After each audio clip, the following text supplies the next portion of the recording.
ये इसी को प्रेम कहते हैं। कितना सुंदर कहा। विष्णु पुराण को पढ़िएगा, कूर्म पुराण को पढ़िएगा, अग्नि पुराण को पढ़िएगा, कितनी सुंदर बात कही विष्णु पुराण में। ब्रज की धरा पर जाकर, ब्रज की भूमि पर जाकर, अयोध्या की भूमि पर जाकर, जगन्नाथपुरी में जाकर, द्वारकापुरी में जाकर, मथुरापुरी में जाकर, जितनी पुरियां हैं इन सारी पुरियों में जाकर, जो उस पुरी में जाकर भगवान शंकर को ढूंढता है उसे राम और कृष्ण सरलता में मिल जाते हैं, सरलता में मिल जाते।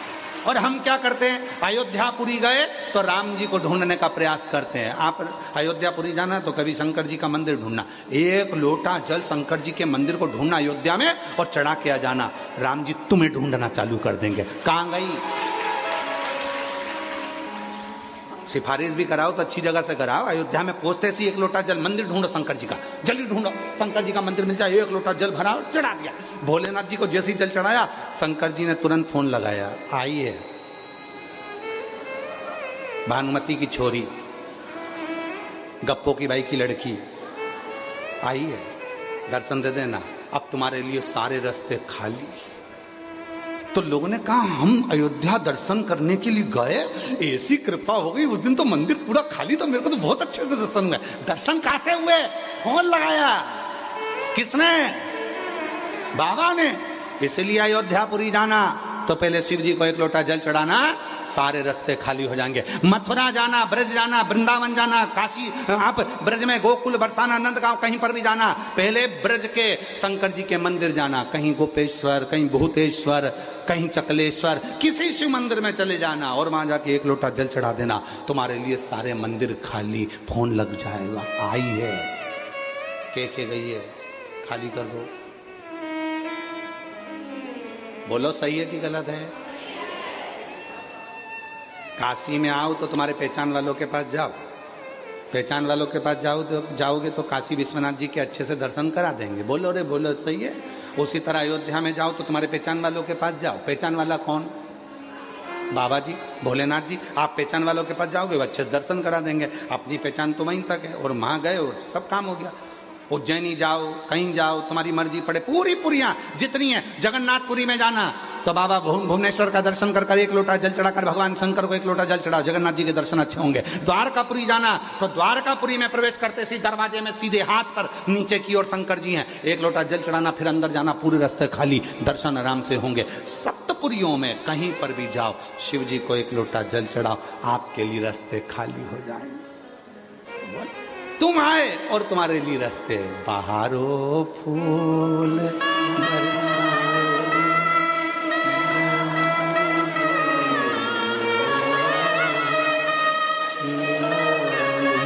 अरे मेरा बाबा का भक्त आया है, मेरे बाबा। आगे क्या? रागनी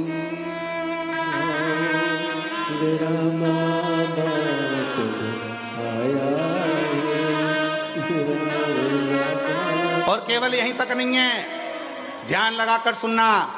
जितने लोग विश्वनाथ जी की पवित्र धरा से कथा श्रवण कर रहे हैं उनसे निवेदन करना चाहूंगा, जितने शिव जी की कथा को श्रवण कर रहे हैं उनसे निवेदन करना चाहूंगा, ये केवल यहीं तक नहीं है। शिव महापुराण की कथा में वर्णन आता है, यहां तक हमारे शास्त्र कहते हैं, जब कोई भगवान राम जी का भक्त प्राण को त्यागता है, कृष्ण जी का भक्त प्राण को त्यागता है, विष्णु जी का भक्त प्राण को त्यागता है, तो बैकुंठ से विमान आता है।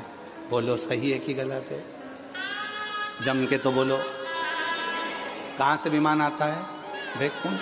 तुम बोल क्यों नहीं रहे? तुम्हारे लिए अभी थोड़ी ना आ रहा है, तुम बोलो तो।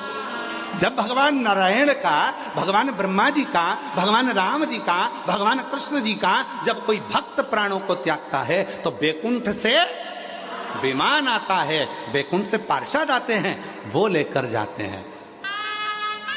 पर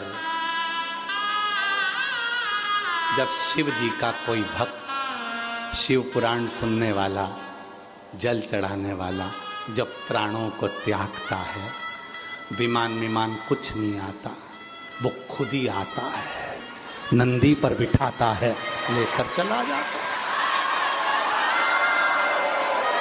फिर किसी ने पूछा इसका प्रमाण क्या है? तो शिव महापुराण की विद्येश्वर संहिता को चालू होने से पहले शिव महापुराण